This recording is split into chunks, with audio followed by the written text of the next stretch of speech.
जाते हैं ये देख करके कि सेंटेंस बहुत बड़ा है, नहीं बन पाएगा, नहीं। लेकिन हम कहेंगे कि सीढ़ियां उनको मुबारक हो जिन्हें सिर्फ छत तक जाना है, और मेरी मंजिल तो आसमान है, रास्ता मुझे खुद बनाना है। तो गाइस रास्ता आपका यहाँ है और इसी रास्ते। Hello guys, welcome back to us spoken classes. और आज हम पढ़ने जा रहे हैं दूसरा रूल्स हमारा।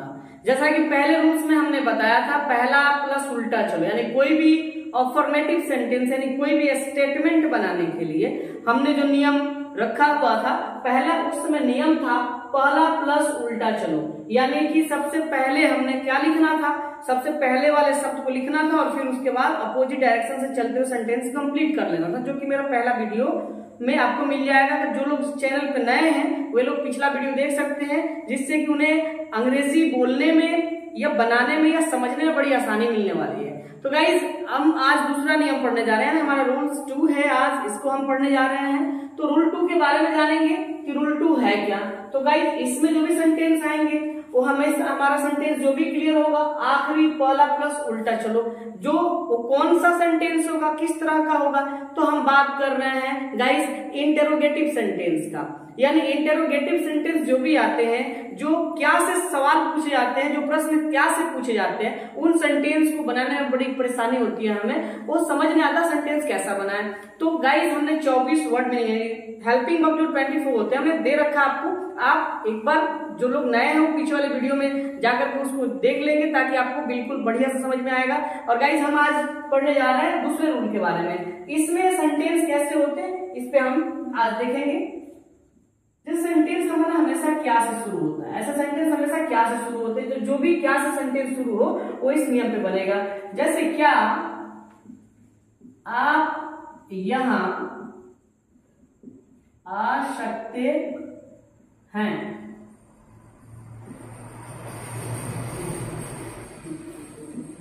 गाइस हमारा पहला सेंटेंस है क्या आप यहाँ आ सकते हैं। बहुत बच्चों को परेशानी हो रही होगी ऐसे सेंटेंस को क्लियर करने में, तो गाइस ये एकदम आसान ट्रिक है। करना क्या होता है कि यहाँ जो ये क्या है ना, ये हमें ये इंडिकेट कर रहा है कि ये इंटेरोगेटिव सेंटेंस है, परंतु क्या का यहाँ कोई सेंस नहीं है, यानी क्या को इनविजिबल कर देना है, इसको रहते हुए भी इसको हमें समझना है कि है ही नहीं, यानी ये हमारा है ही नहीं। तो पहला हमारा ये होगा गाइस, ये अभी ये पॉइंट आप नोट करके चलेंगे माइंड में। अभी हम देखेंगे क्या कह रहा, आखिरी लिखिए, सबसे पहले क्या कह रहा आखिरी, यानी हम लोग इंग्लिश बोलना हिंदी में सीख रहे हैं गाइस, यानी कि आखिरी लिखिए। इसमें हम देखेंगे आखिरी हमारा क्या है।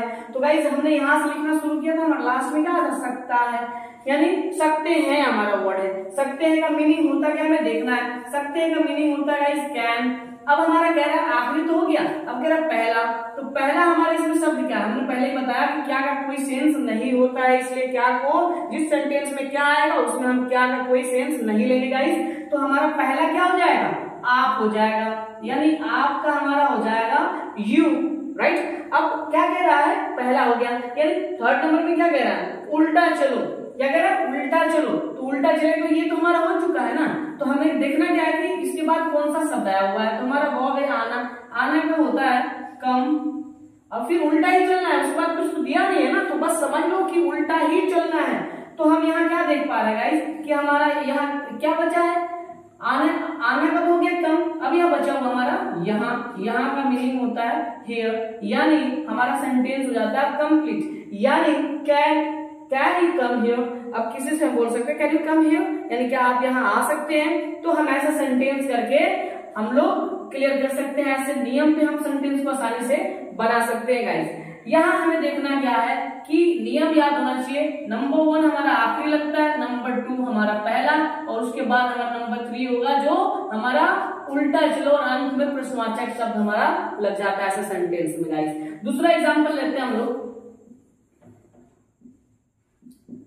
क्या वह मेरे लिए यहाँ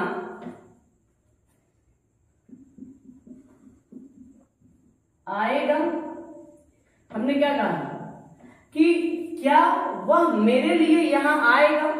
अब ये देखते हैं कि ये फ्यूचर इंडेफिनिट है, और इस सेंटेंस को भी हम इसी ट्रिक के माध्यम से क्लियर करने वाले हैं गाइस। वो कैसे, आप लोग पहले सेंटेंस के अकॉर्डिंग इसे भी बनाना है, आप लोग इस पे ध्यान दीजिए।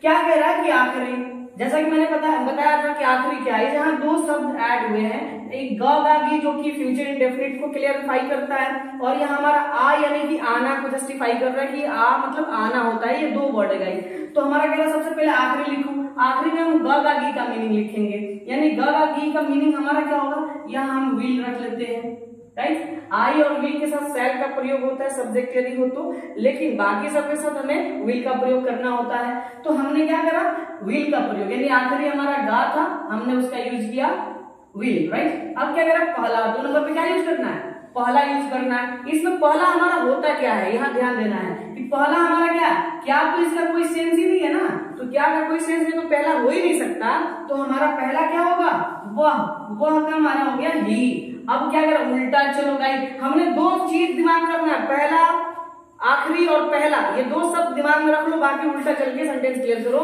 यानी कि अब आगे बढ़ते हैं हम लोग, अब उल्टा चलेंगे। तो अभी तो हमने गा का मीनिंग लिखा है ना विल, अभी तो हमारा आना बाकी है, तो आना का हमारा कम होगा, यहाँ का मीनिंग हमारा उल्टा ही चल रहा है अभी भी, यहाँ का मीनिंग हमारा होगा हियर। और लिए का मीनिंग गाइस होता है, जैसा कि पहले वीडियो में हमने बताया था ऐसा सेंटेंस को क्लियर करने का, लिए का मीनिंग होता है फॉर, ये प्रीपोजिशन है, और यहाँ हमारा मेरे का ऑब्जेक्टिव केस में इसको लिखेंगे मी। अब कुछ बचा है क्या, नहीं बचा, क्योंकि वह तो हमारा हो चुका, क्या का कोई सेंस ही नहीं है। तो हम क्या करेंगे, यहाँ क्वेश्चन मार्क ऐड करेंगे, यानी will he come here for me, हम लोग ऐसा सेंटेंस को बना सकते हैं, will he come here for me, right guys. अब देखते हैं इस पे टेंस भी हम क्लियर करेंगे। अब एक टेंस ले लेते हैं हम लोग कोई भी, जैसे कि 3 नंबर हमारा ये एग्जांपल होगा, क्या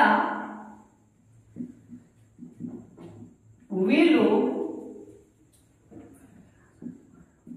मेरे लिए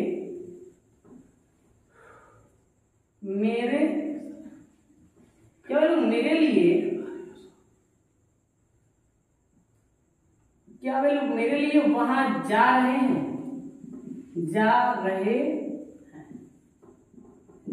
आगे क्या वे लोग मेरे लिए वहां जा रहे हैं, हमारा तीसरा एग्जाम्पल है। हमको उसी रूल्स पे बनाना है जैसा कि हमने कहा था कि क्या से जो सेंटेंस शुरू हो वो सारे के सारे सेंटेंस हम इसी फॉर्मूला, इसी ट्रिक के माध्यम से हम लोग बनाएंगे, राइट। तो तीसरा नियम हमारा क्या कह रहा है, ये सेम इसी पे बनेगा क्योंकि क्या से शुरू हुआ है, कह रहा है आखिरी।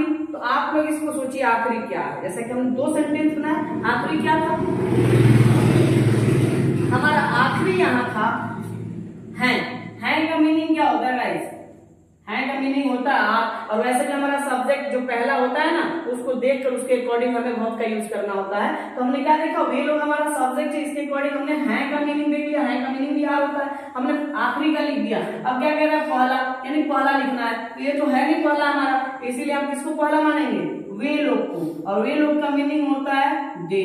हमारा तो पहला, आखिरी और पहला हमारा 2 शब्द क्लियर हो गया। अब कह रहा उल्टा चलो, उल्टा चल रहे हैं गाइस, यहाँ रहा रही रहे, ये एफिक्स कहा जाता है क्योंकि इसका मतलब होता है ING और इसका कोई मीनिंग नहीं होता है। डिक्शनरी में ING का मतलब रहा रही रहे होता है, लेकिन ये क्या होता है, इसको हम एफिक्स कहते हैं, जो कि ये ग्रामर में सफिक्स का काम करता है, किसी वर्ड में जुड़ जाने का काम करता है और उस शब्द का सेंस बदल देता है गाइस, है ना, परिवर्तन ला देता है उस शब्द में, इसीलिए ING को अफिक्स कहा जाता है। तो इसका अलग से कोई मीनिंग नहीं है, मीनिंगलेस है, तो इसको हम कहाँ ऐड करेंगे, किसी वर्ब में ऐड कर सकते हैं। तो हम क्या करेंगे, इसको अभी ऐसे तो लिख नहीं सकते क्योंकि इसका कोई सेंस नहीं है, हम लिखेंगे जाना का गो हो गया, और इसी में हमने ING को ऐड करना है, यानी हमारा हो गया गोइंग। यानी जब भी गाइस रहा रही रहे जिस सेंटेंस में भी आए उस सेंटेंस में आप लोग